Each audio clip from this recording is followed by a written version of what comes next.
नमस्कार, मैं डॉक्टर प्रीति लक्ष्मण सेठ hospital and IVF centre Jhansi से। सबसे ज़्यादा पेशेंट्स को ये होता है कि हम फर्स्ट टाइम में ही कंसीव कर जाएं, हमारी भी पूरी यही कोशिश रहती है।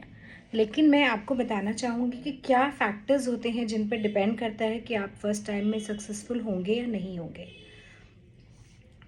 सबसे पहले प्लीज़ मेरे चैनल को सब्सक्राइब ज़रूर करिए और बेल आइकन ज़रूर दबाइए, जिससे कि आपको जो मैं नए वीडियोस बनाऊं वो आपके पास पहुंच जाए।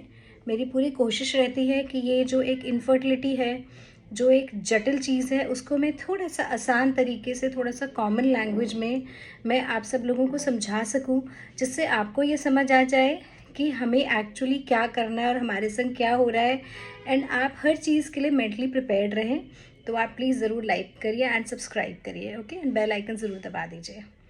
अब हम आते हैं कि हम आईवीएफ में एक्चुअली क्या करते हैं। हम आईवीएफ में क्या करते हैं, हम जो एम्ब्रियो होता है, जो भ्रूण होता है, उसको शरीर के बाहर विकसित करते हैं। एग्स निकाल लिए बाहर, हमने फर्टिलाइजेशन किया आईवीएफ के थ्रू या एक्सी के थ्रू, उसके बाद वापस उसको अंदर डाल दिया यूट्रस में।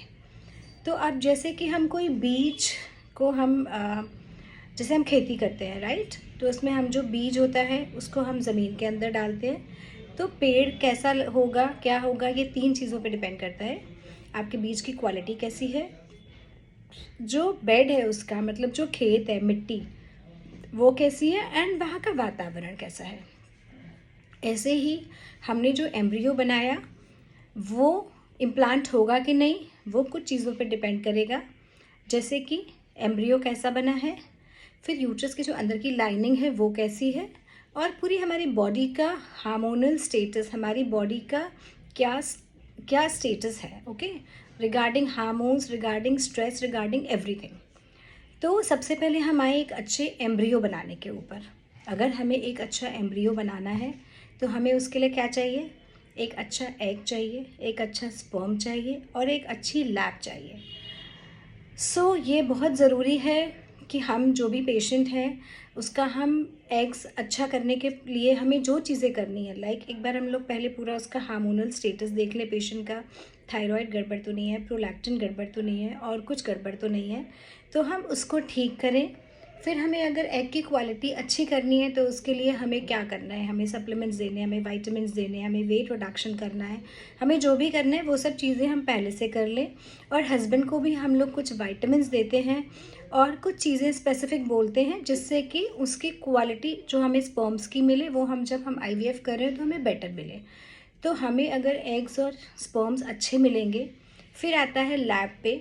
एक अच्छी लैब होगी तो डेफिनेटली इसमें लैब का अच्छा होना बहुत ज़रूरी है, क्योंकि अगर एटमॉस्फेयर अच्छा नहीं होगा, जो एग्स होते हैं वो बहुत ही फ्रेजाइल होते हैं, वो ख़राब हो जाते हैं। एक बार ख़राब हो गए तो सब बेकार हो जाएगा। तो जो भी हम कल्चर मीडिया यूज़ कर रहे हैं, जो भी हम डिस्पोजेबल्स यूज़ कर रहे हैं, जो हमारी लैब का एटमॉस्फेयर है, जो हमारे लैब के इंस्ट्रूमेंट्स हैं, जो हमारा एम्ब्रियोलॉजिस्ट है वो कितना फास्ट काम करता है, क्योंकि अगर वो बहुत स्लो होगा तो टेम्परेचर चेंजेस, पीएच चेंजेस, ये सब इतने ज़्यादा चेंजेस आएंगे कि उससे भी जो एम्ब्रियो की क्वालिटी होगी उस पर फ़र्क पड़ेगा। तो हमने अगर अपनी लैब और सब कुछ अच्छा कर लिया, अच्छा एग ले लिया, अच्छा स्पर्म ले लिया, फिर हमारे पास एक अच्छा एम्ब्रियो बन के तैयार हो गया। अब हम इम्प्लांट कर रहे हैं तो हमें ये देखना बहुत ज़रूरी है कि पेशेंट की एंडोमेट्रियल लाइनिंग कैसी है। अगर हमें लगता है कई बार कि एंडोमेट्रियल लाइनिंग अच्छी नहीं है, या उसमें कुछ फ्लूइड आ गया या कुछ ऐसा लगता है, तो हम लोग यूजुअली उसको पोस्टपोन कर देते हैं। अब हम लोग की फ्रीजिंग क्वालिटी, फ्रीजिंग जो चीज़ें हैं लैब की, वो इतनी अच्छी हो गई कि हम आराम से फ्रीज़ करके उसको सालों तक रख सकते हैं, और लगभग 80-90% हमें फ्रोज़न जो एम्ब्रियोज़ हैं उनको हम थॉ करते हैं तो हमें इतनी आराम से मिल जाते हैं, थॉ करने के बाद भी अच्छी क्वालिटी के। सो अगर सबसे इम्पॉर्टेंट चीज़ है कि डॉक्टर एंडोमेट्रियल लाइनिंग देख ले, अगर हिस्ट्रोस्कोपी की ज़रूरत है तो वो कर ले, मतलब जो भी ज़रूरी है, हमारी एंडोमेट्रियल लाइनिंग अच्छी होनी चाहिए, उसकी ब्लड सप्लाई अच्छी होनी चाहिए। ये सब हमने चेक कर लिया। अगर एंडोमेट्रियल लाइनिंग हमारी अच्छी बनी है और उसकी ब्लड सप्लाई भी अच्छी है तो हमें बाकी चीज़ें भी डॉक्टर देखता है। डॉक्टर को हर चीज़ देखनी पड़ती है, दैट हम अपनी तरफ से 120% कोशिश करें, दैट 100% चांसेस हैं, फिर भी 100% नहीं होता। तो इसलिए हमें जब हमने ये सारी चीज़ें देख ली, हमें लग रहा है सब कुछ अच्छा है, उसका थायराइड प्रॉपर है, उसका प्रोलैक्टिन प्रॉपर है, कुछ भी आउट ऑफ रेंज नहीं है, तो हम आराम से उसको ट्रांसफ़र कर सकते हैं।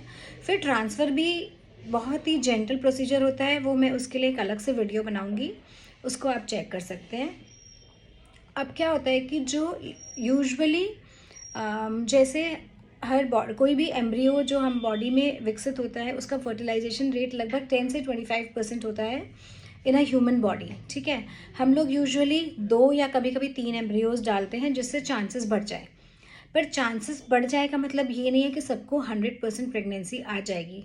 हम भी यही चाहते हैं कि पेशेंट को फर्स्ट साइकिल में प्रेगनेंसी आए, पेशेंट भी यही चाहता है, लेकिन ऐसा होता नहीं है कि 100% सबको आए, but yes we try our level best कि हो जाए।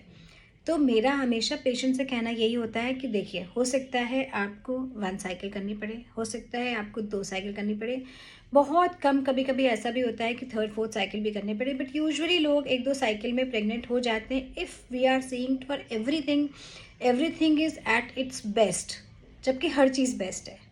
बीज भी अच्छा है, ज़मीन भी अच्छी है और वातावरण भी अच्छा है। जब सब कुछ अच्छा है तो चांसेस बढ़ जाते हैं, इसलिए प्लीज़ निराश मत होइए, अपना काम करवाइए। और ये सिर्फ मुझे लगता है ये सिर्फ पिक्चरों में होता है कि आप माँ नहीं बन सकते। माँ तो आप ज़रूर बनेंगे, लेकिन आपकी जर्नी कैसी रहने वाली है, आपको कितना टाइम लगने वाला है, आपको फर्स्ट अटेम्प्ट में आने वाला है, आपको सेकंड अटेम्प्ट में आने वाला है, कि कोई नहीं कह सकता। We never know. हमें सब कुछ बहुत अच्छा लगता है and still they don't conceive. कई बार हमें बहुत चीज़ें ख़राब लगती हैं, हम उन्हें सब ठीक करने की कोशिश कर चुके होते हैं, फिर भी हमें लगता है कि नहीं हो पा रहा है, सरोगेसी पॉसिबल नहीं है, उसको बता दिया option, but they are not ready and we do and miracles happen, they become pregnant, और कई बार सिंगल, कई बार ट्विंस, एवरीथिंग। तो सिर्फ ये है कि आप अपने कर्म करते चलिए, आप अपने कर्म करिए, हम अपने कर्म करेंगे, और अल्टीमेटली ऊपर वाला आपको रिज़ल्ट ज़रूर देगा, आपके सपने ज़रूर पूरे होंगे। Thank you so much. मैं डॉक्टर प्रीति, लक्ष्मण सेठ hospital and IVF centre Jhansi से। आपकी कोई भी क्वारीज हो प्लीज़ व्हाट्सएप पे मैसेज करिए एट 9235730222। प्लीज़ कॉल मत करिए, आपको कॉल नहीं करना है। मैं रिपीटेडली बोलती हूँ, फिर भी people start calling. Please don't do that. आप मैसेज छोड़िए, हमारी टीम में से कोई ना कोई आपसे ज़रूर आपको कॉल करेगा। Thank you so much. नमस्कार। अगर आपको लिखना नहीं आता, प्लीज़ आप ऑडियो रिकॉर्ड करके व्हाट्सएप पे मैसेज छोड़ सकते हैं, but please no calls. Thank you so much. नमस्कार।